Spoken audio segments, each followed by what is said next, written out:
Welcome back and thank you for staying with us. If you're just joining us, you're watching Daybreak on Trust Television.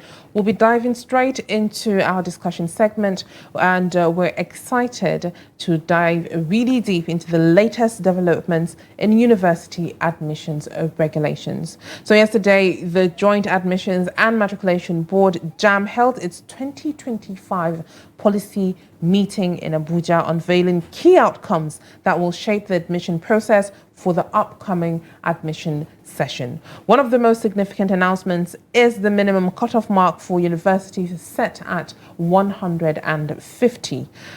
Now, however, institutions have the flexibility to set higher benchmarks based on their discretion and standards. This raises important questions about accessibility, merit, and the role of universities in shaping the next generation of leaders. Now, joining us today via Zoom is Professor Abdullahi Bashir, a public affairs analyst and the Dean of Faculty of Communication and Media Studies at the University of Abuja. Professor Bashir, you're welcome to the show. Thank you for joining us. Thank you. Good morning, listener. Good morning. Thank you for having me. All right, good morning.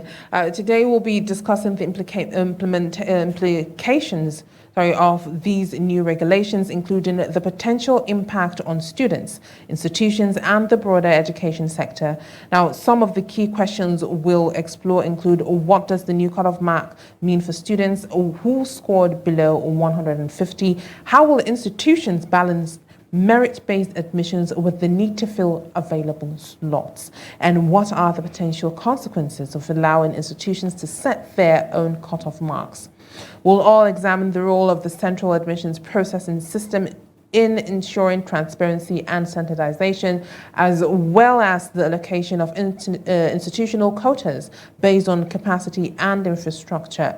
But before we dive deeper in today's discussion, Abdullahi Ahmed has this explainer. Nigeria's journey to getting into university has always been a tough race, and over the years, the rules have shifted. From cutoff marks to age limits, the Joint Admissions and Matriculation Board, JAM, has changed the way young Nigerians access higher education. So, how did we get here? It all began in 1978 when JAM was established to centralize university admissions. At the time, 200 points was the magic number, the standard cutoff point for university entry. Polytechnics and colleges set theirs slightly lower, usually around 180 points. As demand for university sports surged, adjustments followed. In 2013, JAM dropped the university cutoff point to 180, while polytechnics moved to 150 and colleges of education to 130 points. The aim was inclusiveness, but it sparked debates about standards. Then came 2017, a turning point. JAM approved the cutoff point as low as 120 points for universities. The public reaction was swift and scathing. Many saw it as lowering the bar too low, while JAM argued it was a flexible benchmark and not a blanket standard. By 2019, the cutoff mark was rebalanced to 160 for universities, 120 for polytechnics, and 100 marks for colleges of education. Institutions were given the freedom to set their own higher thresholds. In 2021, JAM took a backseat entirely, allowing schools to decide their own minimum scores. The central authorities stepped aside in favor of institutional autonomy. And now in 2025, another big change, this time on age. Speaking at the JAM policy meeting in Abuja, the Minister of Education, Dr. Tunji Alausa, announced that 16 years is now the official minimum age for university admissions. The directive is clear and it's official, as well as non-negotiable. The decision is rooted in the need for academic maturity, system order, and national accountability. The government also declared that any admission processed outside of JAM's Central Admissions Processing System, CAPS, is illegal. Heads of institutions found circumventing this process will face prosecution, according to the minister. Now, this move is part of a wider effort to clean up Nigeria's admission system. From inflated scores to backdoor entries, the government is drawing a hard line. So, what's the current state of play? Cut-off marks are now determined by individual institutions. Admissions must be processed through CAPS. 16 is the minimum age of application. JAM may no longer dictate every number, but the system it oversees is becoming stricter, more transparent, and more rule-based. Will this restore credibility to Nigeria's admission process, or are more complications waiting around the corner? Well, only time will tell. But for now, students must know their age, check their scores, and follow the process to the letter. All right, Professor Bashir, thank you again for joining us. Let's get started. First off, can you share your thoughts on the new admission regulations and what they might mean for the future of university education in Nigeria? Good morning, listeners. Well, the JAM policies that have been rolled out, they are, as we have seen in the background, they are nothing new because we've been having them for some time. Maybe the two new dimensions are the issue of legality, whether if universities break these requirements, they may face the wrath of the law. And the second dimension is the consolidation of the minimum age to 16, we are told. These are the new thing, but other than that, the JAM minimum entry into university has been moving up and down for some time. It has been, in fact, it has been coming down. Normally in systems like this, they look at the circumstance, the number of people that pass, the spaces available, and what have you to fix the minimum score, which is normal. However, for me, JAM is just one aspect of the whole tertiary education dimension, because we have secondary schools and primary schools that are poorly funded, that are poorly staffed, that are not well managed. And it is through that system that JAM harvests to select people that are what admissible.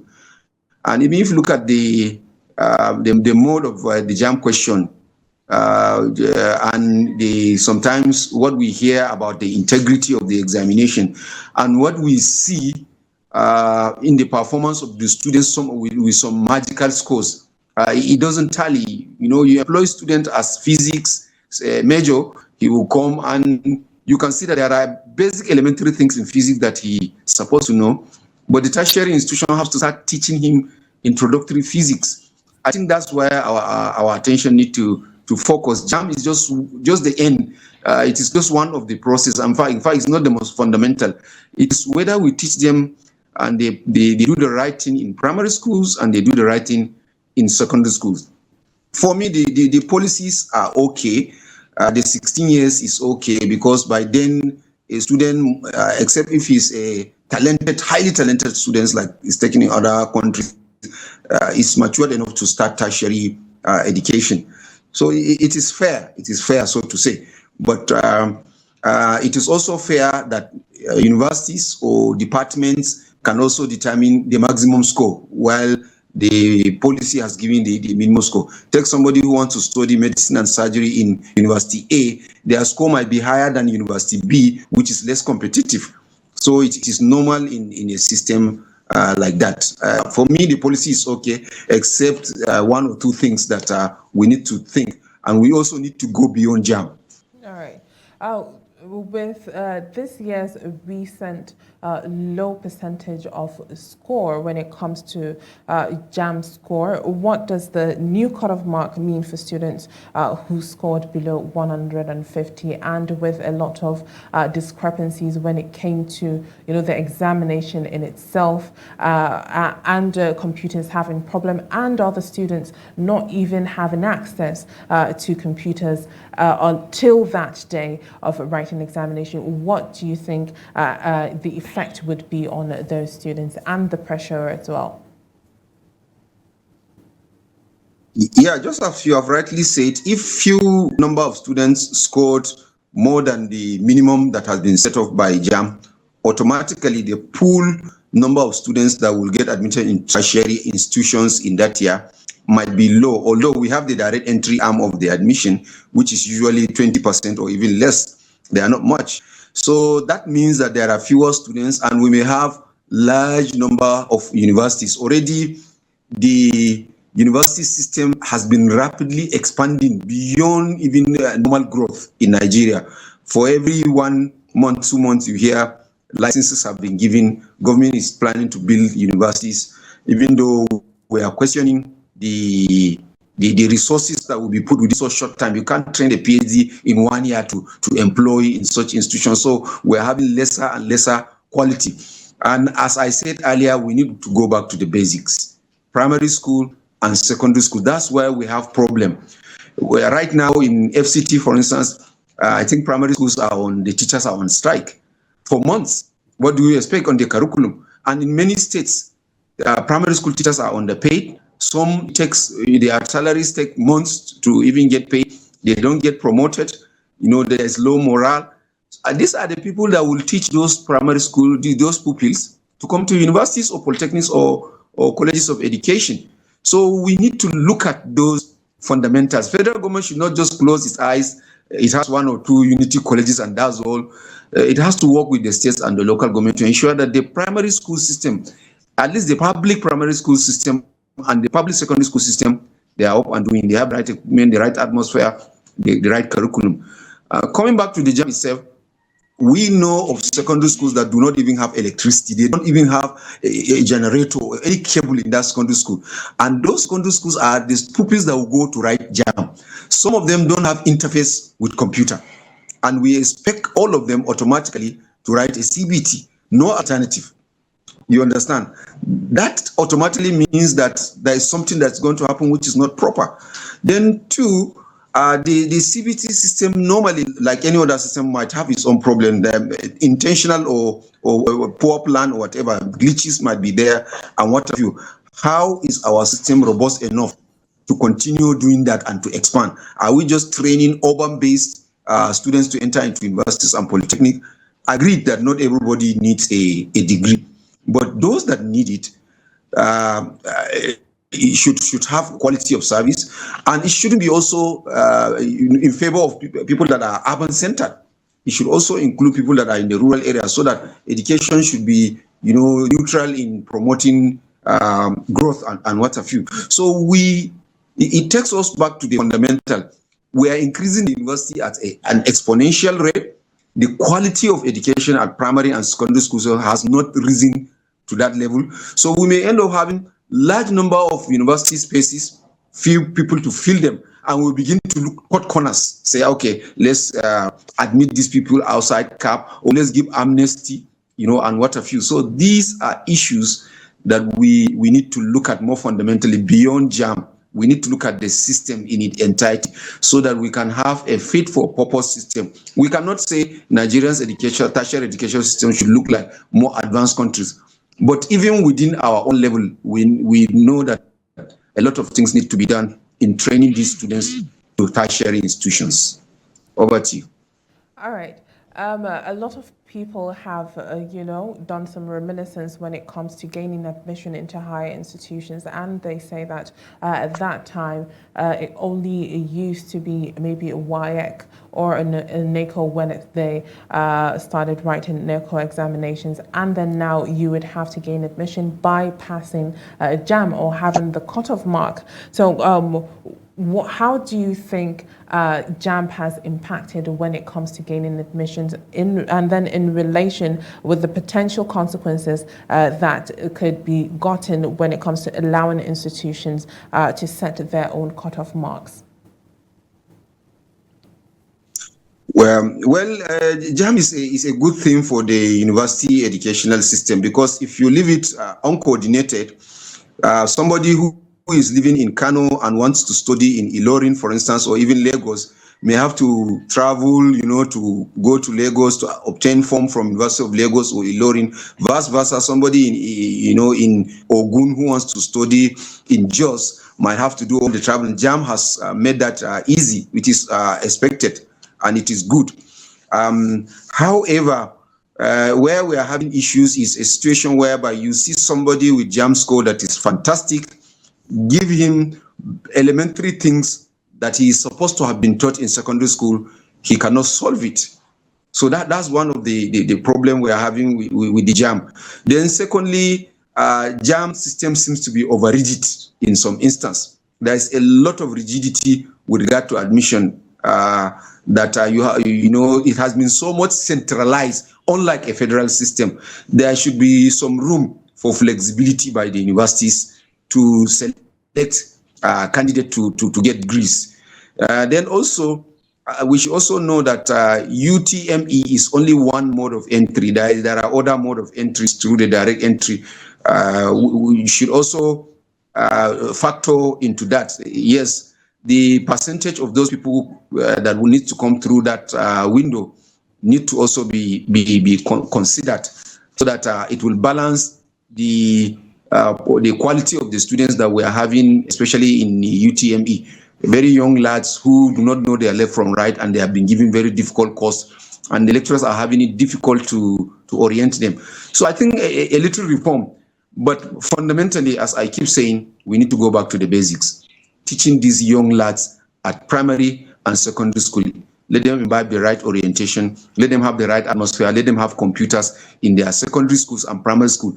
It is not only a rural pupil will not just have interface with computers when he just come JAM mock and the JAM proper.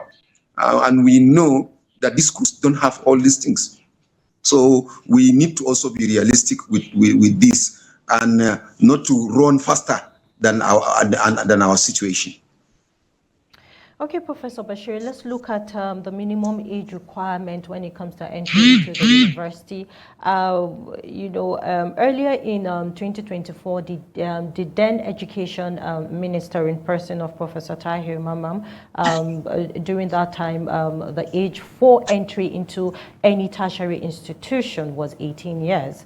But now, we have the new policy that has been implemented by JAM, stating that the new minimum, the new minimum age requirement to go into a tertiary institution should be 16 years. So, and I have my separate thoughts on that when it comes to the 16 years minimum age entry into the university. But I would love to hear your overview. What is the difference between the old 18-year policy and this new directive now?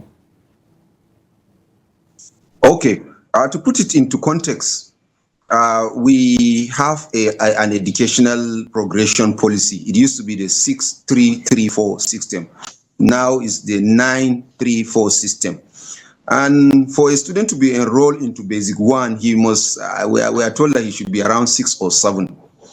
So assuming he is taken into Basic 1 at 6 years of age, if you add 9 years to that, by the time he finished the JSCE, he is going to be like 14 years. Then if you add 3 years, he's going to be like 17. It is okay when he maybe skip a class. It's understandable when he skips a class, and at 16 he writes JAM and he's able to get admitted. The problem, the issue became topical because many pupils we have nowadays, their parents make them to skip classes.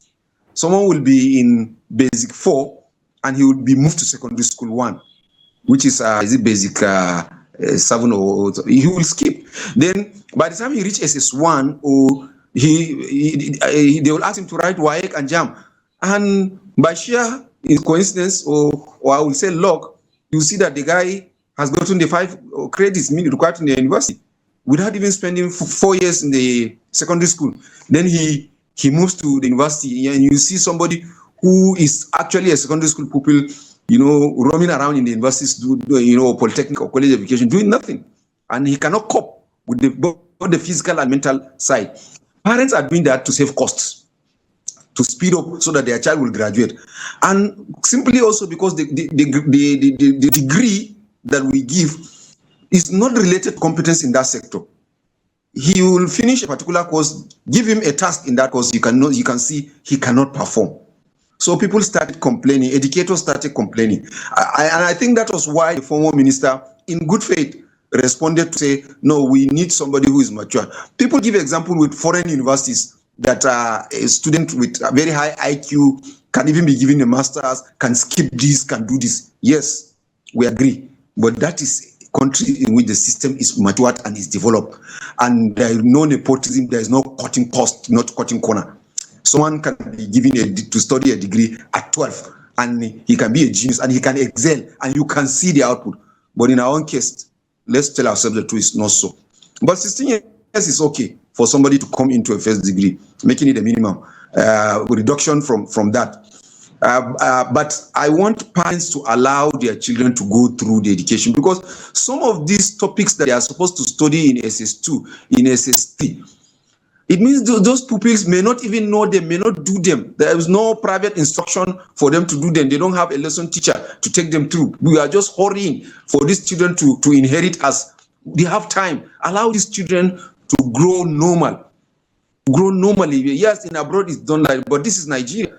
So the 16 is okay for now. I hope we stick to it. People should not go and be changing the birth certificate of their children left, right, and center, so that they will finish degrees and parents will stop paying school fees and start looking for job for these young lads.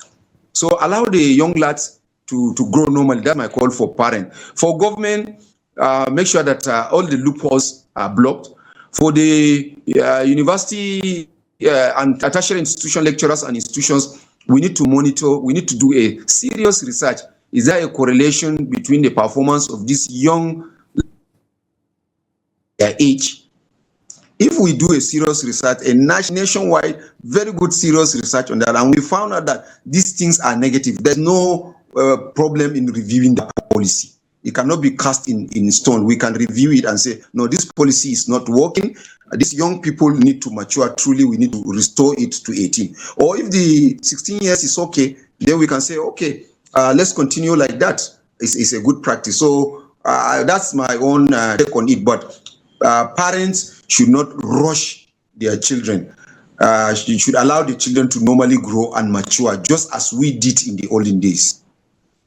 But then, Professor Bashir, you stated while giving your overview concerning the minimum age requirement for students into tertiary education, you stated that some parents would want to cut cost for the children's education, and you also rightly advise that parents should allow these children go through the full standard when it comes to education, from primary down to secondary, and then moving to tertiary institutions. But then with the 16 age requirement for being into the institution, do you think most of the students are emotionally ready with the system?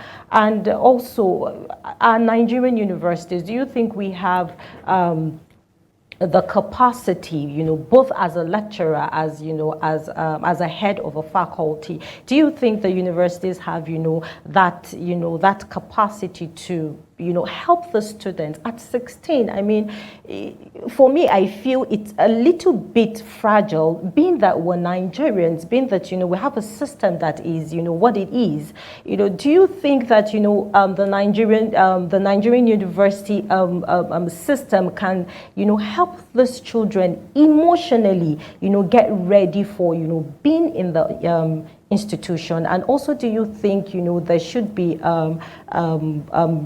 either regulations or initiatives that should be designed for these young children when they get into the university at that age? Because we have exceptional children who are matured at 16, no doubt. We still have children that are 18 and they're not even emotionally ready to start with into the university system. So what's your take on that? Okay. Okay, can I come in? Yes, please go ahead. Okay.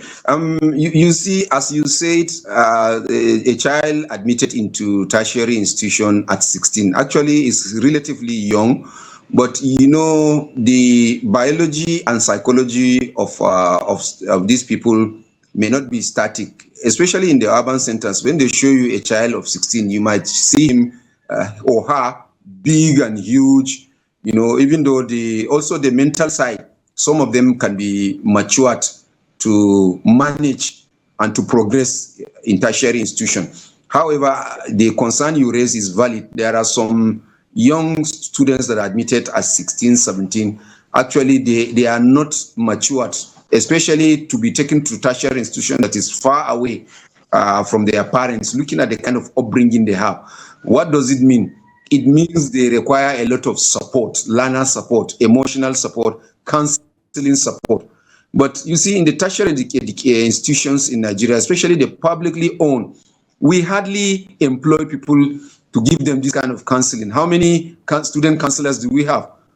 How many people do we have to support these children when they are in the hostel to guide them morally? Right. We hardly employ that. We just employ the lecturers and we employ non-teaching staff, one or two, to work in the offices. And nobody is looking at these young lads.